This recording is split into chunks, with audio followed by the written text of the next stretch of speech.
Wealth, financial freedom. Everybody wants it. I've got a 7-step model. I want to help you decide where you are now, decide where you want to get to, and probably most importantly, how you make that change. Welcome to this week's edition of Money Matters, because as you know, I deeply, truly believe that money matters, never ever for its own sake, but simply for the choices that it gives you. What is wealth?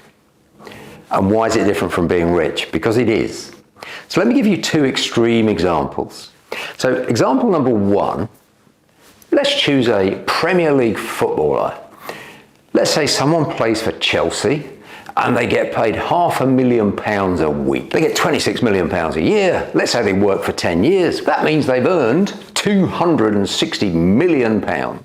Within 1 year of finishing playing, 60% of them are bankrupt. What is it about their relationship with money that is so toxic that they're earning a fortune, but they're spending fortune plus 10%? Well, it's because fundamentally they're rich. What does rich mean? Rich means you're selling your life for money. You're selling your time for money. Rich is only one paycheck away from skint. Wealth, on the other hand, it means that they have learned how to not sell their life, not sell their time for money. So it could be something as simple as somebody's got 5 or 10 properties and they're earning £5,000 a month. They can now do whatever they want. It's entirely possible to have a great life on £5,000 a month. They can spend time with family, they can spend time perhaps with their partner, they can go on holidays, they can afford a decent house, they can do all sorts of things. Wealth and rich is not about money, it's about the choices that it gives you. And the biggest difference between wealth and rich, or working, because they're the same thing, it's just this disconnect, this breaking between income and time. You achieve wealth by having assets. What is that asset? In most cases, the simplest asset to acquire is property. 90% of millionaires become so through property. So my specific goal is that over the next 3 years, you identified now, today, where you are now in terms of your wealth journey, where you want to get to in terms of the next stage of your wealth journey, and then a plan to move you from wherever you are now to wherever you want to be over the next 3 years. And in 3 years' time, if you've got your planning right, if you've got your execution right, if you've got your support right, you'll have a completely new wealthy life. So let's have a look at the model, and you can see it's like a staircase. 7 steps. So let's just take these 7 steps one at a time. And let's start nice and gently with step number 1. Instability. And what that means is your income is less than your costs to exist. It's less than your expenses. Many people, by the way, never get out of level 1. Level 1 just means they've got an income, so their income could be social security, unemployment benefits, whatever it is. It could be a minimum wage job, or it could be a job on £100,000 a year, £200,000 a year, whatever figure you want. Well, let's say after tax they're earning £10,000. That would be a lot of money, wouldn't it?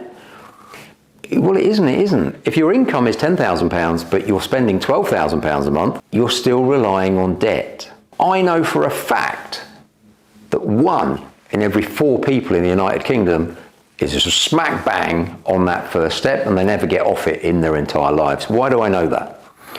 Government survey a couple of years ago now, 2021, showed that 25% of people in the UK could not even get hold of £100 if they had some sort of emergency. So that either means they've maxed out their credit, their expenses are much higher, regularly higher than their income, and they have no savings. So that's level 1, instability. Now, if you are a level 1, or if you know a level 1, put some comments in the chat below about why you think 1 in 4 people never ever leave level 1. What do they need to get off of that bottom step? Level 2 is survival. So you never have any spare money. You can probably never do the things that you want to do, because what you've done is great. You've got your income, whatever that is. 2,000 a month, 4,000 a month, 6,000 a month, whatever it is. And what you've managed to do probably is pull down your expenses to the point where you're breaking even month to month. You don't want to survive, you want to thrive. So essentially, instability, you're not in control. Stability, survival, you've now balanced it. It hurts like hell, but you're on the right path. So if you're on level 2, well done. You're climbing these stairs and it gets easier. Your first million is the hardest to make. After that, you're off. But you need messages like that because you need to know that the reason you're making all these sacrifices and surviving is because you've got your eye on the long-term goal. Now what we need to do is we need to work with you, because here's the thing, you can't save your way to financial freedom. There's a limit to how far down you can push your costs. You can't eat nothing forever. You can't, well, you shouldn't, in my view, never ever go on holiday. I mean, you could for a year or 2 years, but you don't be making those kind of sacrifices forever. And if there's a limit to how far down you can push expenses, how do you get to the next step? Answer, increase your income. Level 3, safety. What does that mean? Well, it's a bit like you were climbing a mountain, and a really steep mountain called the Mountain of Life. And suddenly, instead of climbing up there, you've actually worked out how to use ropes and how to use other climbing aids so that if you fall off, if you have an emergency, you've still got some safety funds. So your task, your next task, when you've controlled your expenses and increased your income, your next task is to save up a safety fund, a buffer. I mean, you know, if something goes wrong, your car has a puncture, you need a new tire. Various things that just happen to us during our lives. Maybe, boom, hooray, your partner is pregnant. Now that is fantastic, but I've got to tell you, as a father of 6 children, they ain't cheap. You need a few pounds for that. So my point is, there are things that happen in life so that even when you've got a safety fund, you're going to need to use it sometimes. If you want to get to level 3, you need to save up at least 6 months. And when you've got 6 months, here's what's going to happen. When you know for a fact that you do not need to work for the next 6 months and you can still pay the rent or pay the mortgage or whatever it is, your decision horizon changes. And it's not about what we're going to do this month or next month. Suddenly your head's up, your shoulders are back, and you can start making decisions about the rest of your life. Level 4, we are now debt-free, kind of. Level 4 is where your income is more than your expenditure, you've got your safety fund, you are saving regularly, and you've got rid of all that nasty debt, except good debt. So for example, the good debt you shouldn't get rid of is mortgages, investment mortgages, because if you've borrowed £1 million of good debt, and let's say it's at 4 or 5% mortgage rates, but you're using that good debt to get a return of, say, 8% because you've bought sensible properties in sensible areas, well, if that million is getting you 8 but costing you 4, keep it dead simple, that's 8 minus 4 is 4, so you're making 4% on that million each and every year. Well, 4% of $1 million is £40,000. You're way past the instability and stability and safety, and you're now in a position where you can confidently say that your income is more than your expenditure, you've got your safety fund tucked away. In addition to that, you can save money every month. So at the end of each month, or maybe at the beginning of each month, you're having a conversation at home with whoever, your loved ones, about, well, what should we do this month? We've got £500 spare, we've got £200 spare, we've got £1,000 spare. Should we start saving that for a deposit? Should we invest in our own education? Should we buy some gold? I've paid off all my debts, I've paid off all my credit cards, I've paid off all of my consumer debt, I don't have a loan on my car anymore, or whatever it is. The only debt that I've got left is mortgages or other good debts, because there are other good debts. Having that conversation about what should we do with the spare money is fantastic. Literally, you're building it financial brick by financial brick by financial brick. Suddenly it's coming out of the ground. You can see that vision because you're building it month by month. So that, my friends, is level 4. Level 5 is security. Your income is more than your expenses, you've got your 6 months emergency fund, you're saving up some money every month, but oof, look at this. You don't actually need to work anymore now because the income from your assets, the income from your properties, the income from your, maybe you've got some stocks and shares as well, the income from your pension or whatever it is, means you don't have to work. Level 5 is financial freedom because your passive income, you've now broken that link between, your wonderful time and money, means that the income you receive from your various investments pays for the roof over your head and the food on your table. So your essential living costs are covered. Now, it means you don't have to work. Well, I would say that you still should, because the discretionary expenditure, you might have essentials as things like rent, food, car, childcare, those sorts of things. Discretionary might be foreign holidays. It might be, I want to change my car. Not working is not going to allow you to do it. And perhaps the simplest way to think about this is you are still working, but 100% of your salary, of your income from work, can now be saved or invested. That is financial freedom. I'd be fascinated to learn from all my level 5 pluses that are watching this. What happened when that happened to you? What changed mentally? What snapped?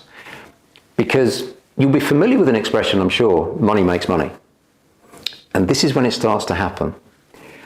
How much wealth could you accumulate if you didn't need to spend 1 pence, 1 cent, 1 nickel, 1 dime of your income? If you could just invest it in yourself, in your future, in property, in the stock market, in crypto if you want, how would your life change if that happened? But to help everybody that's level 1 to 4, can my level 5s, recent level 5 would be perfect, but just put some comments below about how that felt. What did you do different? What changed in your mind? Which switches just went and things started looking different? You start working with Touchstone, we want to get you to level 5 within 1 year, which means you haven't necessarily stopped working. You could, but the real magic happens in year 2 and year 3. Level 6 is independence. And again, you're probably still working. And to get out of level 6 into level 7, I want to give you a figure. If you add together your passive income from your investments, so your rent and whatever else you're collecting, add that all together, that should be 3 times your work income before you stop. You're beginning to think about what you're going to do when you don't have to do anything. People ask me, why do you teach? Why are you not enjoying yourself? Well, I am enjoying myself. I enjoy teaching. The time in your life where you should get really clear about what's going to happen at level 7, when you can do whatever you want, is when you're at level 6, latest. So a couple of questions for you at level 6. When you get to level 7 and you don't have to do anything, including working, what will you do? What are you going to use your life to do? How many times your monthly income are you going to let your passive income get to before you quit the day job? Average time for people in our Wealth Academy to quit their day job is 18 months to 24 months. So I would say year 1, target level 5, stability. Year 2, target level 6. When you hit level 7, your life will utterly change. Level 7, you made it. You are now completely and utterly financially free. Your job now, you haven't got a day job probably, unless you're absolutely in love with it. So your job now is, what do you want to spend the rest of your life doing? I don't really know any wealthy people that don't also travel. They travel to different places, they have different experiences, because when you're truly wealthy, what matters? And within reason, when you've got to the point financially you can do whatever you want, or certainly more than 99% of the world can do, what you become focused on is creating wonderful memories. Because on our last day, what have we got other than the memories that took us there? The memories we've created along the way. Everything is lifestyle, or legacy. That's it. There's nothing else. So lifestyle is cars, boats, planes, holidays, food. Legacy is what we leave after we've gone. It's maybe money as in terms of inheritance, could be books, could be ideas, could be artwork. It's what our life means when we're not here anymore. It's how the future generations remember us. So level 7 is mostly about legacy. Levels 1 to 6 are mostly about lifestyle. There are some lifestyle elements that it's difficult to get below level 7. So your day-to-day now involves managing your assets, but you've probably got asset managers. So when I say day-to-day, it's nothing. It's probably once a month, some sort of phone call to your family office or to your portfolio manager, and you'll compress your money-making activities, your wealth generation activities, into probably an hour a month. Which is why I said, what are you going to do the rest of the time? And I would love to hear from my level 7s. Level 7, by the way, is typically year 3 and onwards if you're in the Wealth Academy.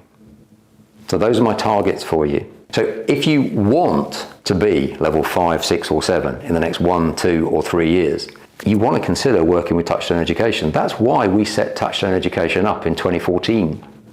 And that's why, over that 10-year period, we've had hundreds of thousands of students come to us. And that's why we're in the fantastically fortunate position that we've got a load of people in our network, in our community, in our Touchstone family that are level 5, 6 or 7. Almost all of them start their journey at Wealth Through Property. So have a look, find the link, click it, and that's your next logical step. You decided you want to do it, I want to help you. You've been wonderful. I've been Paul. See you next time.